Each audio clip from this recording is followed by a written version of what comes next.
اتكلمنا قبل كده عن السكين فانكشن، وقلنا ان السكين او الجلد عامة من ضمن الفانكشن بتاعته ان هو طبعا هو بروتكشن لاير، هو طبقة الحماية من كل حاجة بقى، من مايكرو اورجانيزم، وفي نفس الوقت هو ليه دور في الثيرمو ريجوليشن. وقلنا موضوع ان هو بيظبط درجة حرارة الجسم، وقلنا ان العمليات الايضية او الميتابوليزم اللي في جسمنا كفيلة انها ترفع درجة حرارتنا كل ساعة 2.5 درجة مئوية.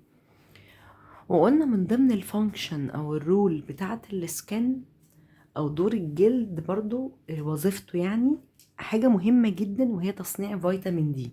هو فيتامين دي او فيتامين د بيتصنع ازاي اصلا؟ بيتصنع ازاي؟ فيتامين د ده هو المسؤول عن امتصاص الكالسيوم في الجسم، امتصاص الكالسيوم والفوسفور. يعني هو مسؤول عن عناصر مهمة في جسمنا، وقلة فيتامين د ده تعمل اكتئاب، وتعمل نقص في فيتامين، في نقص في الكالسيوم، فتعمل هشاشة عظام، تعمل مشاكل في السنان، حتى يعمل شيخوخة كمان مبكرة، نقص فيتامين د.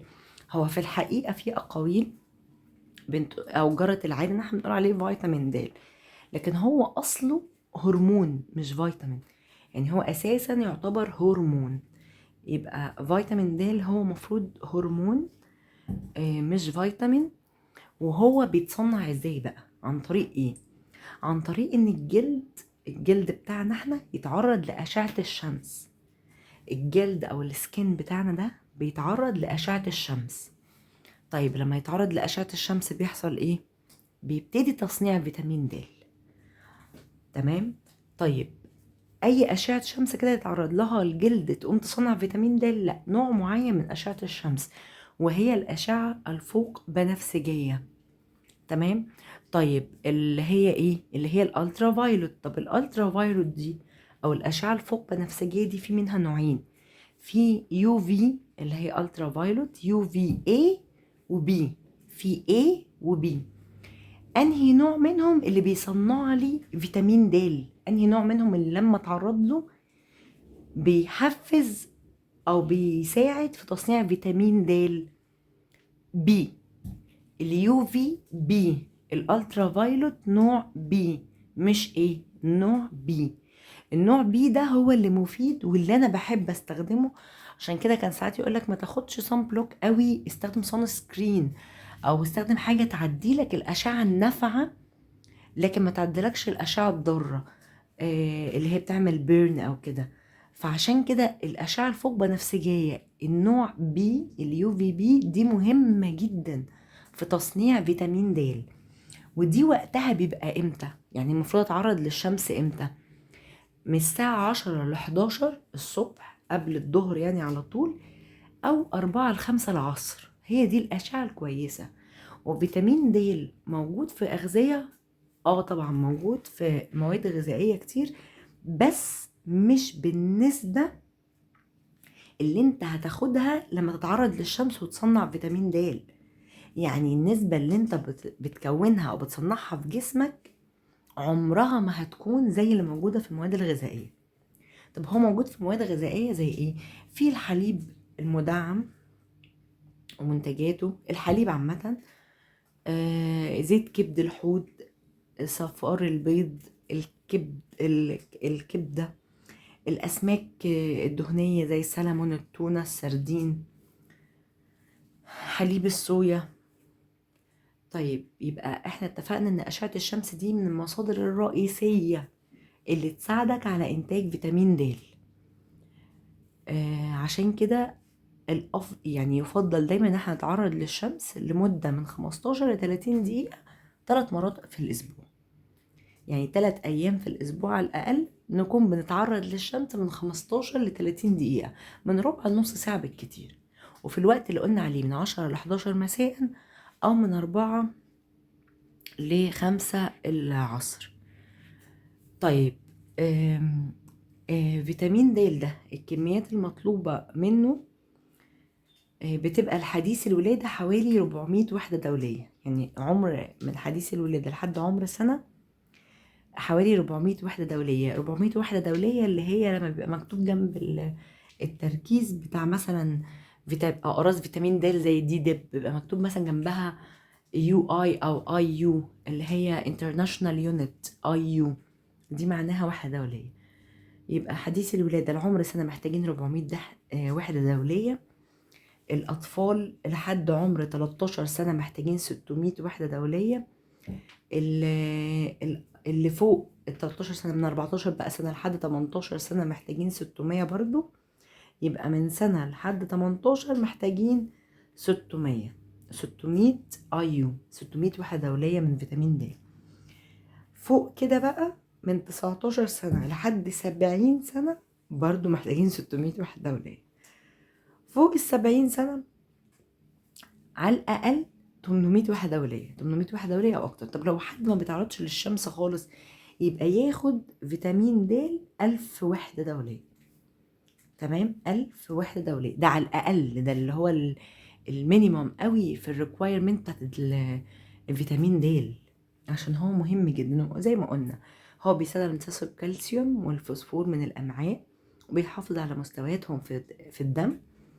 فعشان كده هو بيظبط صحة العظام، بيحافظ على جهاز المناعة، بيقاوم نشاط الخلايا السرطانية، لأن هو بيقلل البروليفريشن بيقللها، وبيساعد على الديفرنشيشن بتاع الكيراتين كمان. فهو مناسب قوي لصحتنا عامة كبشرة وشعر وكل حاجة. بينظم الانسولين بالدم، بينظم ضغط الدم، بيظبط صحة الأطفال. طيب خلينا بقى نتكلم أكاديمي شوية عن فيتامين د والسكين. نرجع بقى لموضوعنا السكين. ازاي الجلد بيصنع فيتامين د عن طريق السانلايت او عن طريق اشعة الشمس اللي هي يو في بي. هنقول دلوقتي فيتامين د ده اتفقنا ان هو هرمون. فيتامين د ده هو هرمون مش فيتامين. السكين هو المسؤول عن البروديوسنج بتاع فيتامين دي. ازاي بقى؟ during exposure to sunlight الالترافايولوت radiation penetrate into epidermis and photolyzes provitamin D3 to previtamin D3. يعني أثناء التعرض لأشعة الشمس، أشعة اللي هي الالترافايولوت الفوق بنفسجية، بتخترق الإبيديرمس. الإبيديرمس دي الطبقة الخارجية بتاعت الجلد، بتخترقها وتعمل فوتولايزس لبرو فيتامين دي 3.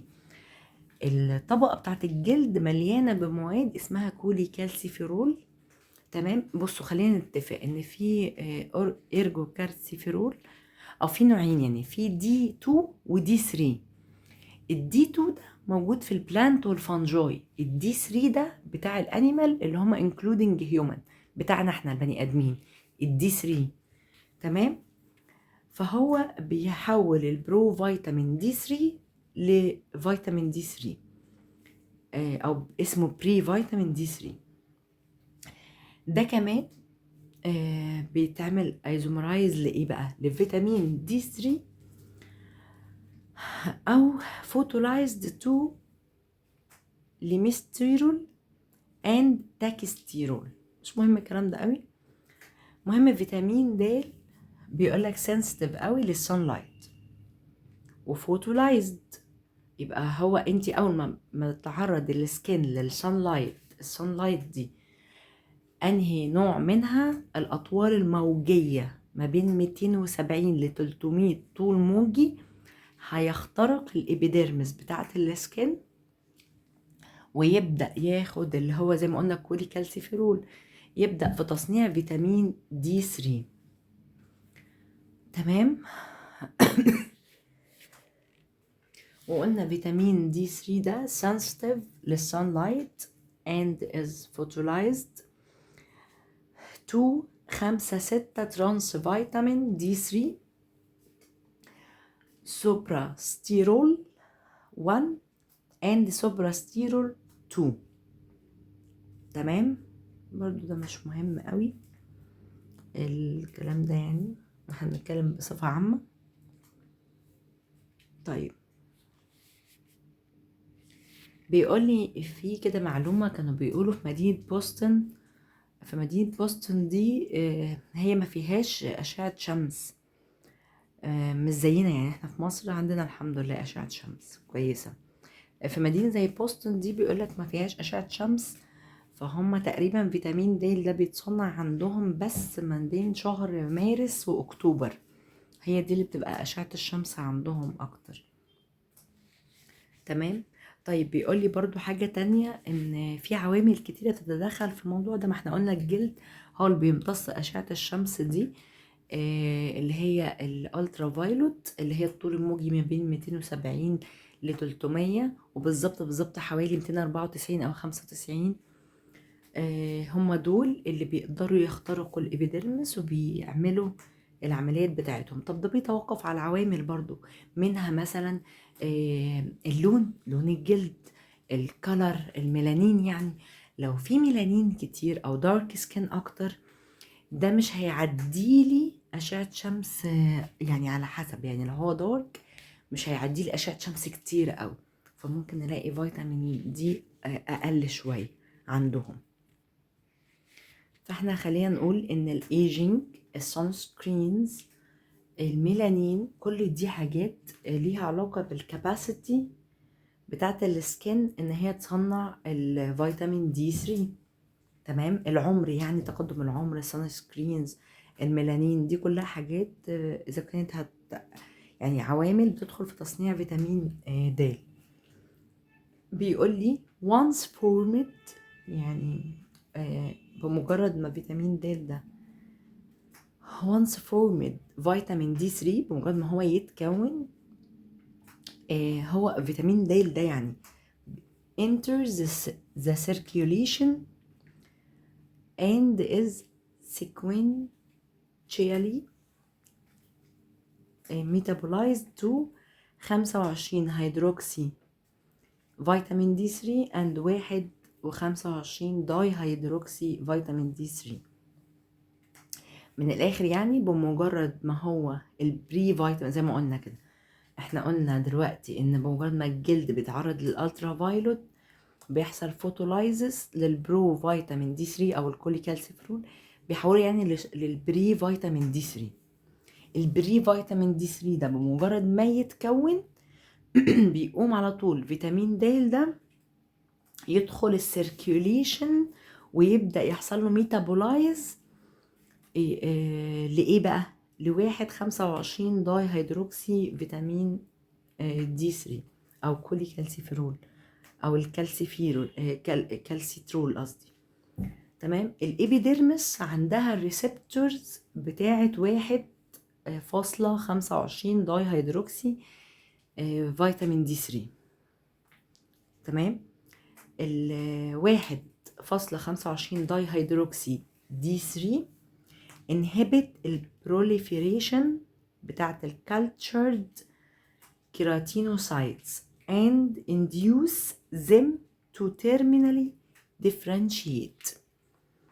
يعني دلوقتي فيتامين دي 3 او البري فيتامين دي 3، احنا قلنا خلاص برو فيتامين دي 3 اتحول لبري فيتامين دي 3، وندخل على النت ونبحث يعني ايه برو فيتامين دي 3، ايه اسمه التاني، وايه هو بري فيتامين دي 3، ايه اسمه التاني.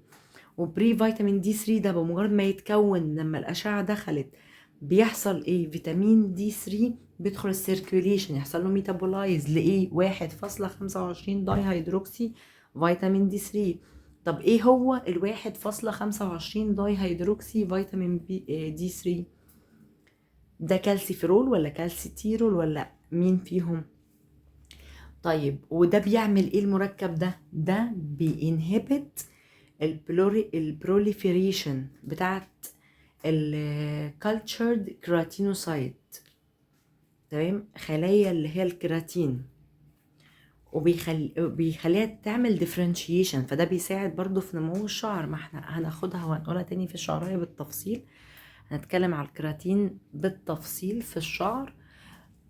ان هو proliferation يعني ان هو يتكون، هو بينهبت البروليفيريشن وبينهبت تكوينه، وبيخليه يبدأ ينمو ويتحرك ويطلع من تحت كده لفوق، فيديني الشعر اللي بينزل لي ده شعر طويل يطلع من الجلد بقى، يحصله ديفرانشيت. تمام.